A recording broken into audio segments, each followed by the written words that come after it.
When this gardener closed his art gallery, he transferred all of that passion to his yard. The result is a masterpiece. Burton Dive, what a pleasure to be here at your home in your beautiful garden. Well, I appreciate the opportunity to show it to you. We're here in Murfreesboro, yes. And you've created a little rock paradise. Well, I've enjoyed it.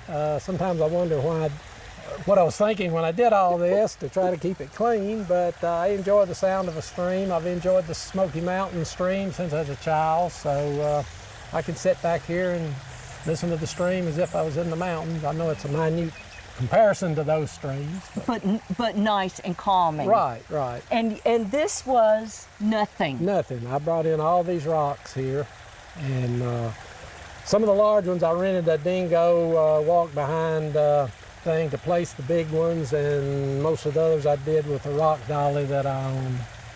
And your vision was that this was kind of a wet area anyway, so yeah. Why not take advantage of that? Yeah, it was the one corner I thought I could do something like this. And, is this what started the madness?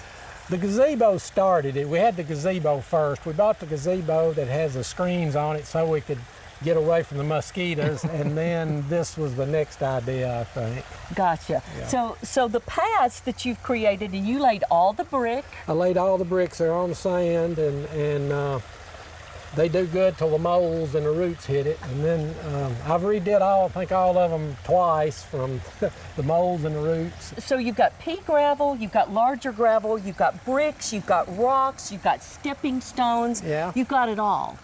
Well, quite a bit of things. And the path leads us to your bamboo. Right. So let's look at the bamboo, and you can tell us about how you've become a bamboo expert. Okay, well, okay. You've got a shade garden, and we typically think of green, but you've got lots of color back here. Well, I've got some, yeah. This used to be in the sun, and I had some blooming plants here, but the shade has sort of taken over, so I've gone to ferns and hosta, and of course I bring in an annual impatient or something to give a little color here, and I have to use the pots back here because with established trees, it's hard to get around their roots, and then I have moles back here also, so I've used the pots, and I make the pots add a little bit of height and texture to it. Well, and like you said, it's hard to dig a hole when you've got a root ball that's all over the place with established trees. But I like how you use these pots because they add texture and... Yeah, over a few years I've found some interesting pots that I think are quite attractive, and some of them are cheap and some of them are not so cheap, but the color and some of them are pottery, and they, I think add some artistic flair to it. Then we transition to your bamboo. Okay. So talk to me about bamboo, because that's sometimes a scary word for gardeners. Well, it is. There's a lot of leaves from it that you have to rake up, but you can control it. When you cut a bamboo, it never grows in that spot again.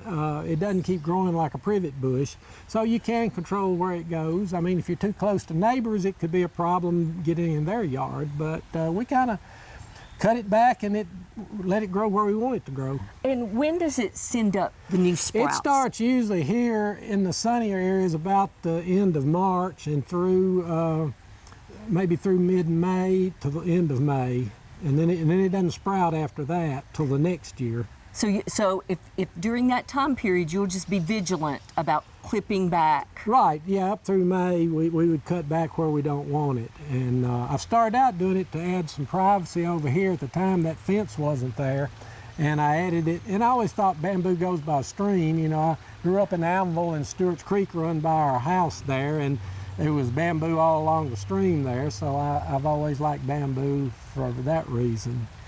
But you know what? It really is pretty. Yeah, it is. It is. Is this all the same type of bamboo? The yellow is. I've got two kinds. There's one that's dark green and this yellow, and then I've got another green one. It gets larger that's over in the other area there. In the spring, when it puts up a new shoot, the leaves are surrounded by this thing. We say look like corn shucks, and there's these big things look like a corn shuck falls off, and you have to get those, pick those up. But I love it. I love it. Let's walk through your path, because yet again you've created a beautiful little shady path here, and the bamboo is kind of the guide. Right. It forms the path here and over there too. You know, we've cut it out and saved what we wanted to form a path through there. How do you know if bamboo is dead? Well, it sort of loses what color it's got and sort of turns gray. It lives for several years, but it gradually, you lose some of it. And all of this guides you to another whole part of your garden that is just as beautiful. Well, thank you. Yes, this corner back here, there's a bench, and it's usually pretty peaceful and secluded. You know, I do get some road noise back here at times, but I usually if I pass around this way, I usually have to stop for a minute or two or longer on that bench and look around. And you've utilized your hostas here. Right. And I miss, so far, they used to be blue all along here with the hydrangeas, but the flash freeze a year and a half or so ago killed them back to the ground, and so far I've only got one that's bloomed this year, but hopefully they will come back or something. Well, so. and you've compensated for it beautifully. I mean, well, yeah, I've got the daisies add some, and then of course some of the trees need a little more sun, but so you go with what you have. You know, this little bamboo, it is like a little forest. Right, I guess so. In the middle of your yard. Yeah. And I love how you've got little cutouts. Yeah. Over to the side so you can hide. Right, yeah. Because you have so much sun away from the bamboo, you got really your native bloomers over here. Right, yes. I love cone flowers. They're my favorite flower, and one of the reasons I like them is because the blooms last so long. You know, I like daylilies, but I think a bloom ought to last longer than one day sometimes. So I've been setting these out. I haven't had real good luck with some of my cone flowers. And then I've got the daisies, the Becky Shasta daisies there that they're really reliable, and they keep coming back each year, and I like those. Because every garden's got to have some color, right? Right, yes. So you've anchored your flowers with these trees. So tell me about your pride and glory here. Well, I've got, I wanted to do some a little bit different type conifers than you see some places. I think this is a form of blue Atlas cedar. I've got a columnar Norway spruce, and I think that's also maybe a columnar Norway spruce, I believe. And these, I thought last year after that flash freeze, they just didn't put on much new growth, and I was concerned about several of them. They looked so thin, and I was afraid they were maybe on their way out, and that's why I tried to expand over here.